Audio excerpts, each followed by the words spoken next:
Hi ನಮಸ್ಕಾರ. ನಮ್ಮ ಹುಬ್ಳಿದಾಗಿರೋ ಪೂಜಾ ಭೋಜನಾಲಯಾಗ ಊಟ ಮಾಡೋಣ ಅಂತ ಬಂದಿದ್ವಿ. ಇಲ್ಲೇ ರಾಜಸ್ಥಾನಿ ಸಿಸ್ಟಮ್. ಇಲ್ಲೇ ಇವ್ರು ಕೊಡೋದು ದಾಲ್ ಬಾಟಿ ಚೂರ್ಮಾ. ಫುಡ್ ಅಂತೂ ಚಲೋ ಐತಿ. ನಾನು ಇಲ್ಲೇ ಫಸ್ಟ್ ಟೈಮ್ ಟ್ರೈ ಮಾಡಿದ್ದೆ. ಇಲ್ಲೇ ಮಂದಿ ಅಂತೂ ಇಷ್ಟು ಇದ್ದೇ ಇರ್ತಾರೆ. ಯಾಕಂತ ಮುಂದೆ ಹೇಳ್ತೀನಿ ಬರ್ರಿ. ಇಲ್ಲೇ ರಾಜಸ್ಥಾನಿ ಪೋಸ್ಟರ್ ಹಾಕಿದ್ರೆ ಚಂದಿತ್ತು. ರೋಟಿ ಅಂತೂ ತುಪ್ಪದಾಗ ಮನೆಗೆ ಎದ್ದಿರ್ತೈತಿ.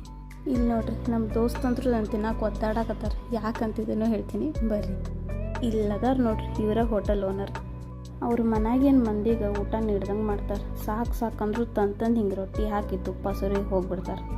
ಇಷ್ಟು ಕೇರ್ ಮಾಡೋದಿದ್ರೆ ಇಂಥ ಹೋಟೆಲಿಗೆ ಯಾರು ಬರೋದು ಬಿಡ್ತಾರೆ ಹೇಳ್ರಿ. ಫುಡ್ ಬಗ್ಗೆ ಹೇಳೋಂಗಂತೂ ಇಲ್ಲೇ ಇಲ್ಲ. It's ultimate. ಮಸ್ತ್ ಅಂದ್ರೆ ಮಸ್ತ್. ಇಲ್ಲಿ ನೋಡ್ರಿ, ಇವರು ರೋಟಿ ಹೆಂಗೆ ಬೇಯಿಸ್ತಾರಂತ. ಆ ಬೆಂಕಿ ಕೆಂಡದ ಮೇಲೆನ ಸುಡೋದವ್ರು. ಇದೇ ಬಿಸಿ ಬಿಸಿ ರೋಟಿನ 2-3 ಸತಿ ಬಡದು ಅದಕ್ಕೆ ಚಂದಂಗೆ ತುಪ್ಪ ಹಚ್ಚಿ ಕೊಡ್ತಾರೆ. ನಿಮಗೂ ಏನಾರು ರಾಜಸ್ಥಾನಿ ಫುಡ್ ಟ್ರೈ ಮಾಡೋದಿದ್ರೆ ಹುಬ್ಳಿದಾಗಿರೋ ಪೂಜಾ ಭೋಜನಾಲಯಾಗ ಬಂದು ಟ್ರೈ ಮಾಡಿರಿ. Thanks for watching and don't forget to subscribe.